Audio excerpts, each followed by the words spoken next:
यह कहानी एक सामान्य भारतीय परिवार की है जहां परंपराओं और रिश्तों में तनाव देखने को मिलता है। यह कहानी सास और बहू के बीच के रिश्ते को उजागर करती है, जिसमें ताने, कटाक्ष और भावनात्मक संघर्ष की स्थिति अक्सर देखने को मिलती है। कहानी में दिखाया गया है कि कैसे पारिवारिक दबाव और समाज के मानकों के कारण दो महिलाओं के बीच समझ बढ़ने में समय लगता है और आखिरकार उनके रिश्ते में प्यार और सम्मान पनपता है। कहानी की शुरुआत होती है जब गांव की रहने वाली शीतल की शादी शहर में रहने वाले एक पढ़े लिखे युवक रवि से होती है। शीतल सीधी सादी, संस्कारी और अपने पारिवारिक मूल्यों में पली बढ़ी एक लड़की थी, जिसे शादी के बाद ससुराल की जिम्मेदारियों को निभाने का उत्साह था। शादी के बाद जब वह ससुराल पहुंची तो उसकी मुलाकात उसकी सास विमला से हुई, जो कि काफी सख्त मिजाज की महिला थी। विमला को अपनी बहू में कई खामियां नजर आने लगी। शीतल का पहनावा, उसकी बोली, उसका घर संभालने का तरीका, सब कुछ विमला को परेशान करने लगा। वह अक्सर ताने मारती, आजकल की लड़कियों को तो कुछ आता ही नहीं, न खाना बनाना आता है और न घर संभालना। विमला हर छोटी बात पर शीतल को ताने मारती रहती थी। जब शीतल सुबह उठकर चाय बनाने जाती तो विमला कहती, तुम्हारे घर में शायद कोई समय का महत्व नहीं होगा, यहाँ सब समय पर होता है। शीतल चुपचाप सब सुन लेती। रसोई में कोई चीज थोड़ी भी गलत हो जाती तो विमला फिर ताना मारती, तुम्हारी माँ ने कुछ सिखाया नहीं क्या? इतने बुरे हाथ की चाय तो मैंने आज तक नहीं पी। शीतल मन ही मन दुखी होती, पर वह जानती थी कि सास को खुश करना उसका कर्तव्य है। उसने अपने दिल में ठान लिया कि वह कोई शिकायत का मौका नहीं देगी। शीतल ने धीरे धीरे घर के सारे काम सीखने की कोशिश की। वह सुबह जल्दी उठकर सारा काम संभालने लगी। उसे लगता था कि शायद उसकी मेहनत देखकर सास का दिल पिघल जाएगा और उनके बीच संबंध सुधरेंगे, परंतु विमला को तो जैसे हर काम में कोई ना कोई कमी निकालनी थी। अगर शीतल अच्छा खाना बनाती तो विमला कहती, ज्यादा अच्छे मत बनो, ऐसा खाना तो हमारी नौकरानी भी बना सकती है। शीतल को समझ नहीं आ रहा था कि वह कैसे अपनी सास के दिल में जगह बना पाएगी। रवि भी इस स्थिति में उलझा हुआ था। वह अपनी मां के स्वभाव से वाकिफ था, पर अपनी पत्नी का समर्थन करने में संकोच करता था, क्योंकि उसे डर था कि मां इससे नाराज हो जाएंगी। समय बीतने लगा, लेकिन सास के तानों में कोई कमी नहीं आई। एक दिन विमला ने रिश्तेदारों के सामने शीतल की बहुत बेइज्जती की। उन्होंने कहा, तुम्हारे जैसी बहू मिल जाए तो घर में सुख कैसे आएगा? न ढंग से कपड़े पहनती हो, न किसी से ढंग से बात करती हो। शीतल को बहुत बुरा लगा। उसने खुद को बेइज्जत महसूस किया और उसे लगा कि वह इस घर में कभी खुश नहीं हो पाएगी।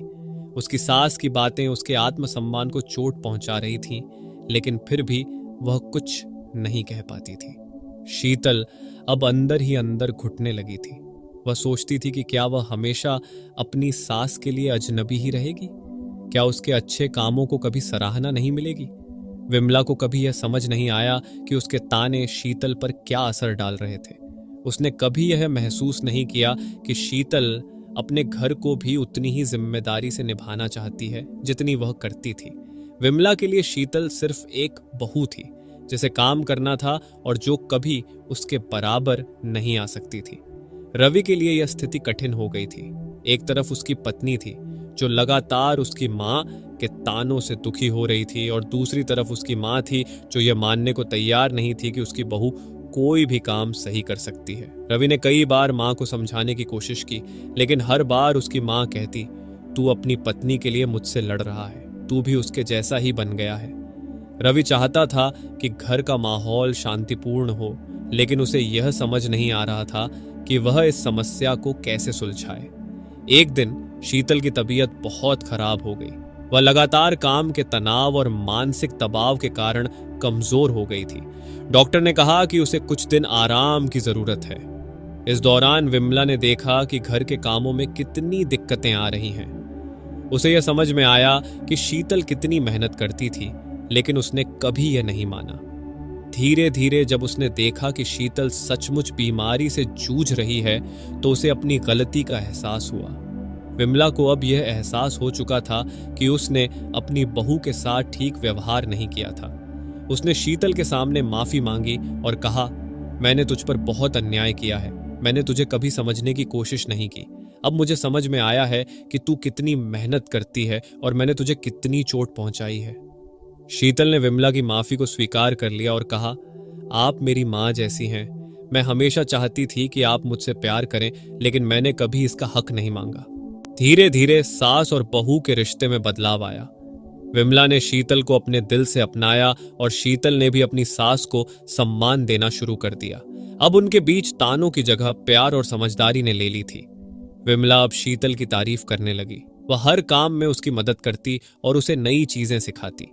शीतल भी अब खुलकर अपनी सास से बातें करने लगी। उनके रिश्ते में एक नई गर्माहट आ गई थी। अब घर का माहौल पूरी तरह से बदल चुका था। जहां पहले तानों और कटाक्षों का माहौल था, वहीं अब हंसी खुशी और प्यार का माहौल था। शीतल और विमला दोनों ने एक दूसरे को समझना शुरू कर दिया था। इस कहानी से हमें यह सीख मिलती है कि रिश्तों को समय और समझदारी की जरूरत होती है। सास और बहू के रिश्ते को भी प्यार और धैर्य से सींचा जा सकता है, अगर दोनों एक दूसरे को समझने की कोशिश करें। सास के ताने एक पारिवारिक कहानी है जो यह दर्शाती है कि सास बहू का रिश्ता सिर्फ तानों तक सीमित नहीं होना चाहिए। यह एक ऐसा रिश्ता है जिसमें प्यार, सम्मान और समझदारी से एक सुंदर बंधन बन सकता है। दोस्तों, आपको यह कहानी अच्छी लगी है तो इस वीडियो को लाइक और शेयर करें और हमारी चैनल को सब्सक्राइब करो ताकि हमें मोटिवेट मिले और हमारा नया वीडियो सबसे पहले आपके पास आए। तो चलिए अब मिलते हैं अगले नए वीडियो में। तब तक के लिए धन्यवाद। जय हिंद, जय भारत।